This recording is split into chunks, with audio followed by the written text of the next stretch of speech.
भक्तजनों, आज आप सुने विनायक चतुर्थी व्रत कथा। श्री विनायक गणेश चतुर्थी व्रत की पौराणिक कथा के अनुसार एक बार भगवान शिव और माता पार्वती नर्मदा नदी के किनारे बैठे थे। वहाँ माता पार्वती ने भगवान शिव से समय व्यतीत करने के लिए चौपार खेलने को कहा। शिव चौपार खेलने के लिए तैयार हो गए, परंतु इस खेल में हार जीत का फैसला कौन करेगा, यह प्रश्न उनके समक्ष उठा तो भगवान शिव ने कुछ तिनके एकत्रित कर उसका एक पुतला बनाकर उसकी प्राण प्रतिष्ठा कर दिया और पुतले से कहा, बेटा, हम चौपार खेलना चाहते हैं, परंतु हमारी हार जीत का फैसला करने वाला कोई नहीं है, इसलिए तुम बताना कि हम दोनों में से कौन हारा और कौन जीता। उसके बाद भगवान शिव और माता पार्वती का चौपार खेला शुरू हो गया। यह खेल 3 बार खेला गया और संयोग से तीनों बार माता पार्वती ही जीत गई। खेल समाप्त होने के बाद बालक से हार जीत का फैसला करने के लिए कहा गया तो उस बालक ने महादेव को विजय बताया। यह सुनकर माता पार्वती क्रोधित हो गई और क्रोध में उन्होंने बालक को लंगड़ा होने की कीचड़ में पड़े रहने का श्राप दे दिया। बालक ने माता पार्वती से माफ़ी मांगी और कहा कि यह मुझसे अज्ञानतावश ऐसा हुआ है, मैंने किसी दृश्य भाव में ऐसा नहीं किया है। बालक द्वारा क्षमा मांगने पर माता ने कहा, यहाँ गणेश पूजन के लिए नाग कन्या आएगी, उनके कहे अनुसार तुम गणेश व्रत करो, ऐसा करने से तुम मुझे प्राप्ति करोगे। यह कहकर माता पार्वती शिव के साथ कैलाश पर्वत पर चली गई। 1 बरस के बाद उस स्थान पर नाग कन्या आई।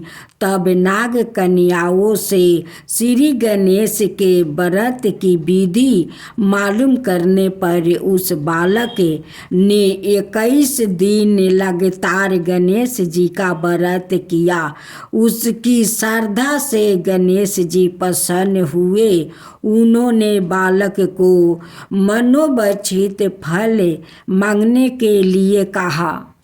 उस पर बालक ने कहा, हे विनायक, मुझ में इतनी शक्ति दीजिए कि मैं अपने पैरों से चलकर अपने माता पिता के साथ कैलाश पर्वत पर पहुंच सकूं और वो यह देखे प्रसन्न हो जाए। तब बालक को वरदान देकर श्री गणेश अंतर्ध्यान हो गए। इसके बाद वो बालक कैलाश पर्वत पर पहुंच गया और कैलाश पर्वत पर पहुंचने की अपनी गाथा उसने भगवान शिव को सुनाई।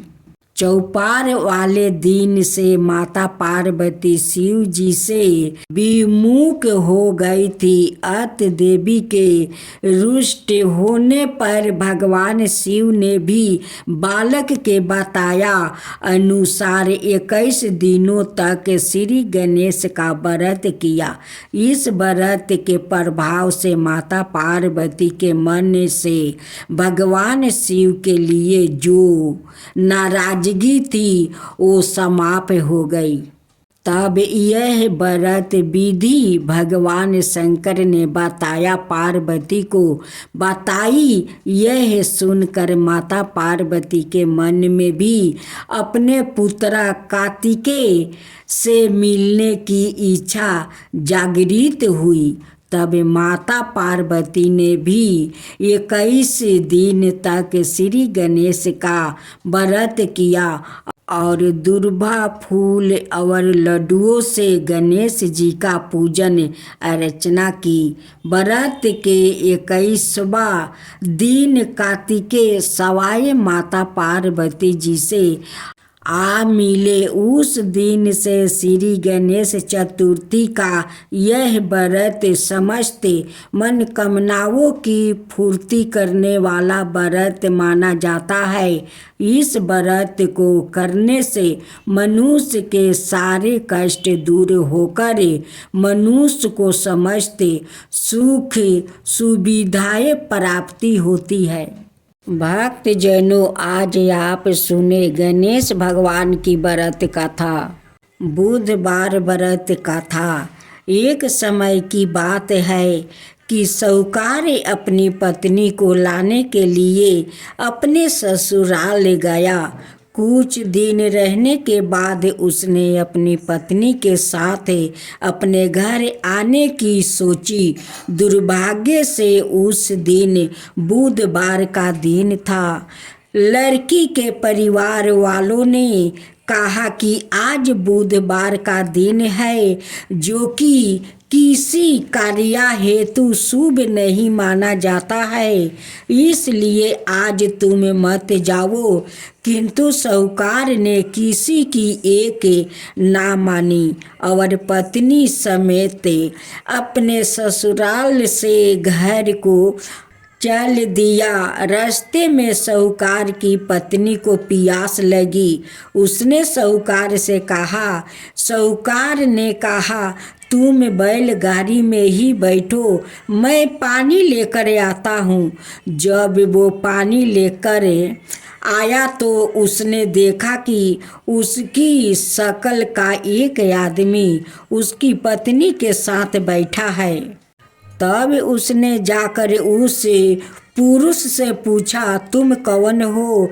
तब उसने कहा, मैं साहूकार हूँ। और फिर दोनों के बीच में झगड़ा शुरू हो गया और वहाँ लोगों और कुछ सिपाही आ गए, जिन्होंने उस स्त्री से पूछा, तुम्हारा पति कौन है? तब वो इसका उत्तर ना दे सकी और साहूकार अपने मन में कहने लगा कि यह प्रभु की कैसी लीला है। तब आकाश से वाणी हुई और बोले, मूर्ख, आज बुधवार का दिन था, तब भी तूने आज ही गमन किया। यह सब भगवान बुद्धदेव के प्रकोप से हो रहा है। वो तुझसे रूठे हुए हैं। तब साहूकार ने भगवान बुद्धदेव से क्षमा याचना किया। तब वो आकाशवाणी खत्म हो गई और इंसान के रूप में आ गए। बुद्धदेव भी अदृश्य हो गए और फिर साहूकार अपनी पत्नी संग लेके घर गया और भगवान बुद्धदेव की पूजा की। जो भी इस व्रत कथा को सुनता है, उसको बुधवार की यात्रा करने का पाप नहीं लगता है। दूसरा पाठ। समातापुर नगर में मधुसूदन नाम का एक व्यक्ति रहता था। वो बहुत धनवान था। मधुसूदन का विवाह बलरामपुर नगर की सुंदर और गुणवती लड़की संगीता से हुआ था। एक बार मधुसूदन अपनी पत्नी को लेने बुधवार के दिन बलरामपुर गया। मधुसूदन ने पत्नी के माता पिता से संगीता को विदा कराने के लिए कहा। माता पिता बोले, बेटा आज बुधवार है। बुधवार को किसी भी शुभ कार्य के लिए यात्रा नहीं करते हैं। लेकिन मधुसूदन ने नहीं माना। उसने ऐसी शुभ अशुभ की बातों को नहीं मानने की बात कही। बहुत आग्रह करने पर संगीता के माता पिता ने विश्वास होकर दोनों को विदा कर दिया। दोनों ने बैलगाड़ी से यात्रा कर रहे थे कि 2 कोस की यात्रा के बाद उसकी गाड़ी का एक पहिया टूट गया। वहाँ से दोनों ने पैदल ही यात्रा शुरू किया। रास्ते में संगीता को प्यास लगी। मधुसूदन उसे एक पेड़ के नीचे बैठाकर जल लेने चला गया। थोड़ी देर बाद जब मधुसूदन कहीं से जल लेकर वापस आया तो वो बुरी तरह हैरान हो उठा, क्योंकि उसकी पत्नी के पास उसकी ही शकल सूरत का एक दूसरा बेआकित बैठा था। संगीता भी मधुसूदन को देखकर हैरान रह गई। वो दोनों में कोई अंतर नहीं कर पाई। मधुसूदन ने उस बेआकित से पूछा, तुम कौन हो और मेरी पत्नी के पास क्यों बैठे हो? मधुसूदन की बात सुनकर उस बेआकित ने कहा, अरे भाई, यह मेरी पत्नी संगीता है। मैं अपनी पत्नी को ससुराल से विदा करा कर लाया हूँ। लेकिन तुम कौन हो जो मुझसे ऐसा प्रश्न कर रहे हो? मधुसूदन ने लगभग चीखते हुए कहा, तुम जरूर कोई चोर या ठग हो। यह मेरी पत्नी संगीता है। मैं इसे पेड़ के नीचे बैठाकर जल लेने गया था। इस पर उस बेआकित ने कहा, अरे भाई, झूठ तो तुम बोल रहे हो। संगीता को प्यास लगने पर जल लेने तो मैं गया था। मैंने तो जल लाकर अपनी पत्नी को पिला भी दिया है। अब तुम चुपचाप यहाँ से चलते बनो, नहीं तो किसी सिपाही को बुलाकर तुम्हें पकड़वा दूंगा। दोनों एक दूसरे से लड़ने लगे। उन्होंने लड़ते झगड़ते बहुत से लोग वहाँ एकत्र हो गया। नगर के कुछ सिपाही भी वहाँ आ गया। सिपाही उन दोनों को पकड़ कर राजा के पास ले गया। सारी कहानी सुनकर राजा भी कोई निर्णय नहीं कर पाया। संगीता भी उन दोनों में से अपने वास्तविक पति को नहीं पहचान पा रही थी। राजा ने दोनों को कारागार में डाल देने के लिए कहा। राजा के फैसले पर असली मधुसूदन भयभीत हो उठा। तभी आकाशवाणी हुई, मधुसूदन ने, तूने संगीता के माता पिता की बात नहीं मानी और बुधवार के दिन अपने ससुराल से चल दिया। यह सब भगवान बुद्धदेव के प्रकोप से हो रहा है। मधुसूदन ने भगवान बुद्धदेव से प्रार्थना की कि हे भगवान बुद्धदेव, मुझे क्षमा कर दीजिए। मुझसे बहुत बड़ी गलती हुई है। भविष्य में अब कभी बुधवार के दिन यात्रा नहीं करूँगा और सदाए बुधवार को आपका व्रत किया करूँगा। मधुसूदन के प्रार्थना करने से भगवान बुद्धदेव ने उसे क्षमा कर दिया। तभी दूसरा व्याकुत राजा के सामने से गायब हो गया। राजा और दूसरे लोग इस चमत्कार को देखकर हैरान हो गया। भगवान बुद्ध देव की इस अनुकंपा से राजा ने मधुसूदन और उसकी पत्नी को सम्मान पूर्वक विदा किया। कुछ दूर चलने पर रास्ते में उन्हें बैलगाड़ी मिल गई। बैलगाड़ी का टूटा हुआ पहिया भी जोड़ा लाग गया।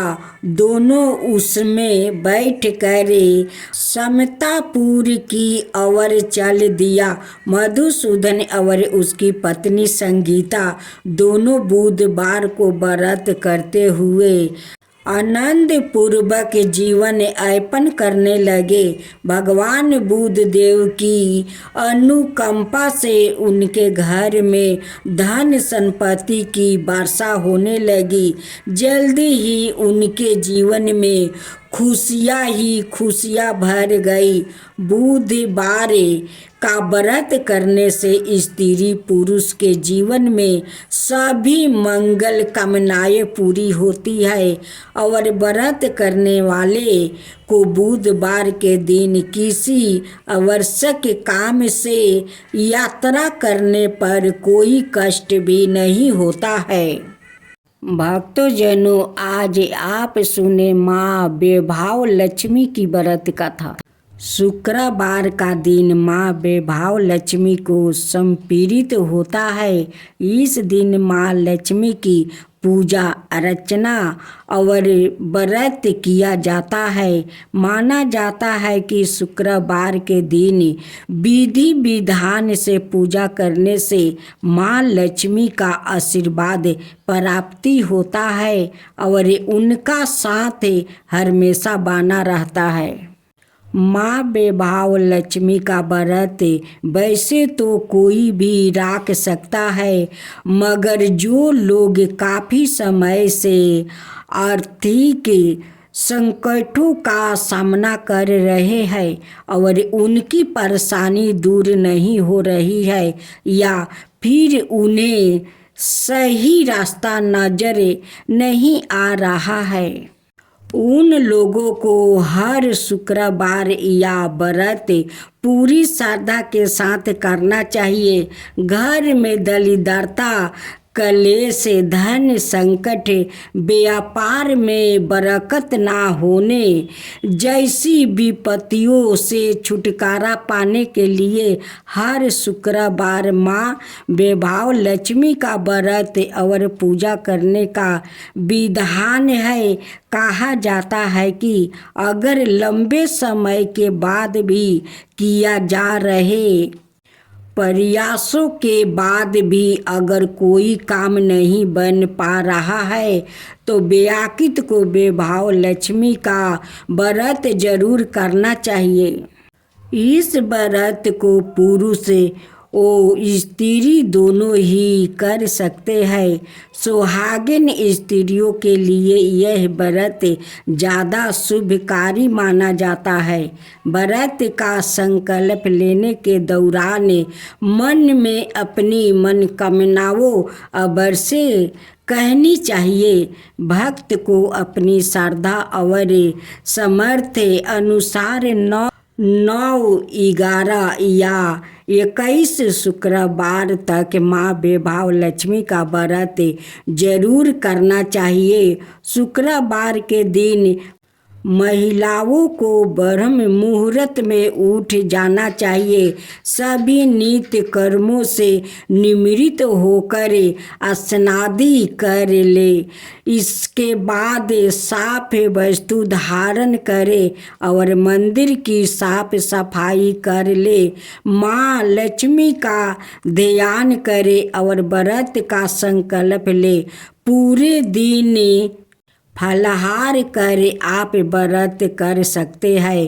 पूरे दिन उपवास के बाद शाम के समय फिर से स्नान करें।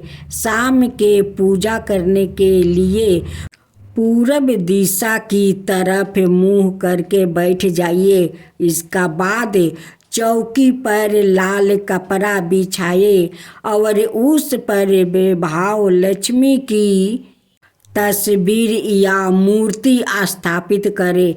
मूर्ति के पीछे या बगल में श्रृंगार रखे। मूर्ति या तस्वीर के सामने एक मिट्टी भर कर चावल का ढेर रख दे। इस पर पानी से भरा हुआ लंबे का कलश रख दे। कलश के ऊपर एक छोटी कटोरी रखे। इसमें सोने या चांदी का कोई आभूषण रख दे। वैभव लक्ष्मी के समक्ष लाल चंदन, गंध लाल वस्तु, लाल फूल अवश्य रखे। प्रसाद में गाय के दूध से निर्मित चावल की खीर बनाए।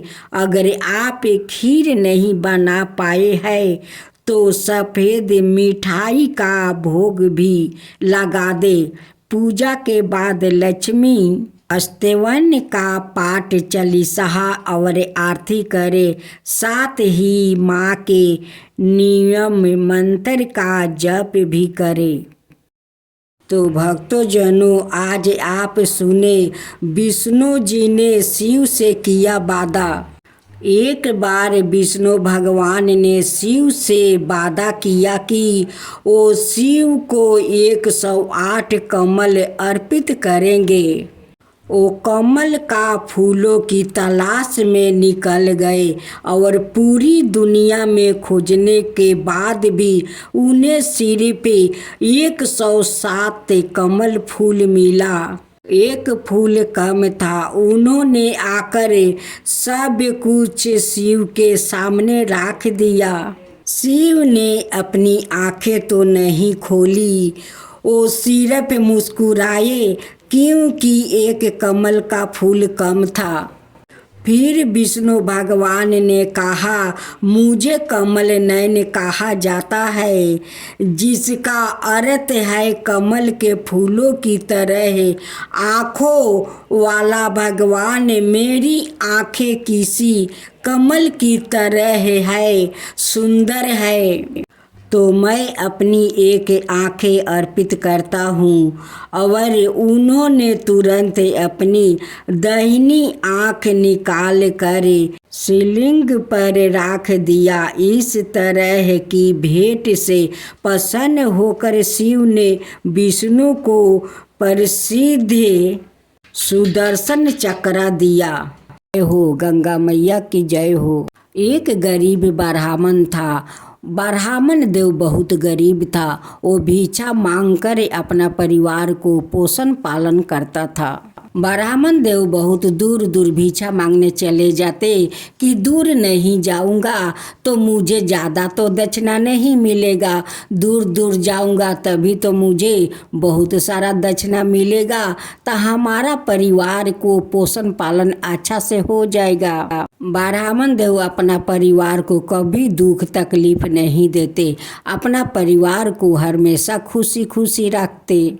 एक दिन ब्राह्मण देव भिक्षा मांगकर घरे आते हैं और अपना ब्राह्मणी से कहते हैं कि सुनते हो जी, देखो काल सब लोग बैसाखी स्नान करने जाते हैं, हम लोग भी चलेंगे। ब्राह्मणी कहती है कि आपका खुशी के लिए मैं कहीं भी चलने के लिए तैयार हूँ, चलिए हम लोग भी बैसाखी स्नान करेंगे।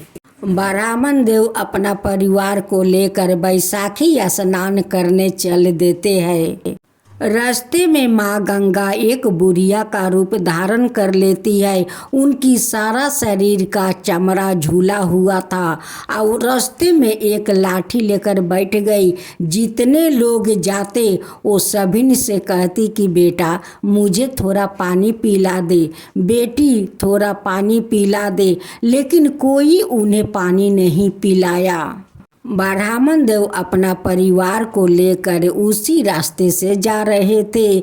जब उस बूढ़ी माँ के पास पहुँचा, बूढ़ी माँ कहने लगी कि बेटा, मुझे बहुत जोर का प्यास लगा है, देख मेरा गला सूखा गया है, कोई मुझे पानी नहीं देता है, बेटा तू पानी पिला देगा। ब्राह्मण देव कहने लगे कि माता, मैं ज़रूर आपको पानी पिला दूंगा।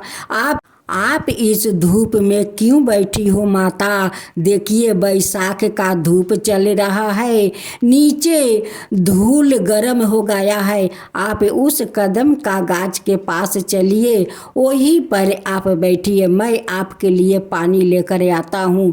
ब्राह्मण देव जाते हैं, एक चुकिया में पानी लेकर आते हैं और उससे बूढ़ी माँ को पानी पिला देते हैं। बूढ़ी माँ पानी पी कर उनकी आत्मा को शांति मिल जाता है। बूढ़ी माई पानी पी कर उस ब्राह्मण को बहुत बहुत आशीर्वाद देने लगती है। कहती है कि बेटा, जैसे तू मुझे पानी पिलाकर मुझे जुड़वाया है, वैसे ही तेरा परिवार जुड़ाएगा, सुखी रहेगा, उसका कभी दुख तकलीफ नहीं होगा बेटा। ब्राह्मण देव कहते हैं कि माता, मेरे पास तो खाने के लिए कुछ नहीं है, मैं तो भिक्षा मांग कर अपना परिवार को पोषण पालन करती हूँ। मैं गंगा स्नान करने जाती हूँ, जब बैसाखी स्नान करके वहाँ से लौटूंगी तो आप यही कदम के गाछ के पास बैठे रहिए, कहीं मत जाइए। जो मिलेगा मेला में वही आपके लिए मैं ले आऊँगा, आप यहाँ पर बैठकर खाइए माता, कहीं मत जाइए। कहती है कि ठीक है बेटा, तू जा, मैं यहीं पर बैठी रहूँगी। वो तो कोई बूढ़ी माँ तो थी नहीं, वो तो साक्षात माँ गंगा थी। ब्राह्मण देव अपना परिवार को लेकर जाते हैं, बैसाखी गंगा स्नान करते हैं। अपना पत्नी से कहते हैं कि देखो, मैं यही घाट पर एक गमछा बिछा देती हूँ, आते जाते लोग तो कुछ ना कुछ तो दान दे ही देंगे, कुछ पैसा, कुछ चिवड़ा, कुछ मूढ़ी तो दे ही देंगे, वही हम लोग खाकर तब चलेंगे और उसी में से कुछ बचाकर उस बूढ़ी माई के लिए ले चलेंगे। ब्राह्मण देव वही पर गमछा बिछाकर बैठ जाते हैं। आते जाते लोग कोई चिवड़ा देता है, कोई बतासा देता है, कोई पैसा देता है। ऐसे उनके गमछा पर देते देते कुछ तो अन्न इकट्ठा हो गया। वहाँ पर सब परिवार मिलकर खाए और बूढ़ी माँ के लिए बचा कर ले आए। जब ब्राह्मण देव अपना परिवार को लेकर आते हैं, उस कदम के पेड़ के पास जाते हैं, देखते हैं कि बूढ़ी माई तो यहाँ पर नहीं है। ब्राह्मण देव कहने लगे कि बूढ़ी माई तो चल नहीं पा रही है, बूढ़ी माँ कहाँ चली गई ये धूप में? बूढ़ी माँ तो भूखे प्यासे होंगी, ना जाने बूढ़ी माँ कहाँ चली गई। उन्हें तो मैं बोल कर गया था कि माता, आप यहीं पर बैठे रहिए, कहीं मत जाइए, फिर भी बूढ़ी माता कहाँ न कहाँ चली गई। जब ब्राह्मण देव अपना घर पहुँचते हैं, देखते हैं कि बूढ़ी माई तो उनकी दरवाजे पर बैठी हुई है। अब ब्राह्मण देव देख कर बहुत आश्चर्य में पड़ गए कि ये बूढ़ी माई तो चल नहीं पा रही है, हम लोग के घर कैसे आ गई, हम लोग के घर का पता ये कैसे जानती है। ब्राह्मण देव उस बूढ़ी माई से पूछते हैं कि माँ, आप तो चल नहीं पा रही है, आप कैसे यहाँ पर आ गई, आपको पता कैसे चला कि ये मेरा घर है? तब भेष रूपी माँ गंगा कहती है कि बेटा, ये के गोरू गाड़ी वाला था, वो अपना गाड़ी पर मुझे उठा लिया और बोला कि माता जहाँ जाना है वहाँ पर बोलिए, मैं ले चलता हूँ। वो ले आया, आए ही पर मुझे उतार दिया। मुझे तो पता नहीं है बेटा कि ये तेरा घर है, बस गाड़ी वाला लाया और यहीं पर उतार दिया, बोला कि ये ब्राह्मण का घर है। लेकिन माँ गंगा को तो सब कुछ पता है, उनकी दुख तकलीफ भी पता है, उनकी घर दुआर भी पता है। माँ से भला कुछ छुपता है? माँ तो सब देखती है, सब जानती है। ब्राह्मण देव कहने लगे कि माता, आपको तो बहुत भूख लगी होगी, ये लीजिए चिवड़ा और बतासा खा लीजिए, और खा कर यही चौकी पर आप सो जाइए, आराम कीजिए। जब रात को ब्राह्मण परिवार सो गया तो माँ गंगा भला कैसे सोती। वो उठ कर अपना चरण उनकी दरवाजे पर छोड़ देती है। एक मोहर भरा कलश उनकी दरवाजा पर रख कर अब माँ गंगा तो अंतर्ध्यान हो जाती है। जब सुबह हुआ तो ब्राह्मण ब्राह्मणी का आँख खुला। वो आकर माता को देखने लगे। देखते हैं कि चौकी पर तो माता है नहीं, यहाँ पर तो 2 चरण पलुका है, मोहर भरे कलश है। अब तो ब्राह्मणी कहती है कि स्वामी, वो कोई बूढ़ी माई नहीं थी, वो तो माँ गंगा थी, साक्षात माँ गंगा थी। आप जो माँ को वहाँ पर पानी पियाया था उसकी कर्ज माँ चुकाया है। घर में जो बतासा चिवड़ा खिलाए थे उनकी कर्ज माँ चुका कर चली गई। ब्राह्मणी कहती है कि स्वामी, हम लोग का भाग्य कितना अच्छा है कि माँ बैसाखी गंगा हम लोग का दर्शन दिया, आपको हाथ से पानी पिया, आपका हाथ का चिवड़ा बतासा खाया। कितना हम लोग तकदीर वाले हैं कि माँ गंगा दर्शन भी दिया और आपका हाथ का भी भोजन भी किया। इतना सारा धन माँ देकर गए कि ये धन हम लोग के कभी शेष नहीं होगा। अब ब्राह्मण ब्राह्मणी बहुत अच्छा अपना महल बना लेते हैं। अब वो लोग आज़ाद से रहने लगा। सारा दुख तकलीफ माँ गंगा लेकर चली गई और उनकी घर में धन भर गई। हे माँ गंगा, जैसे आप उस ब्राह्मण को दर्शन दिया, उनकी हाथ से भोजन किया, वैसा ही सबका ऊपर कृपा कीजिए, सबका दर्शन दीजिए। हे माँ गंगा, सब कोई का दर्शन दीजिए, वैसा ही सबका घर में धन भर दीजिए। माँ गंगा की जय हो, माँ गंगा की जय हो।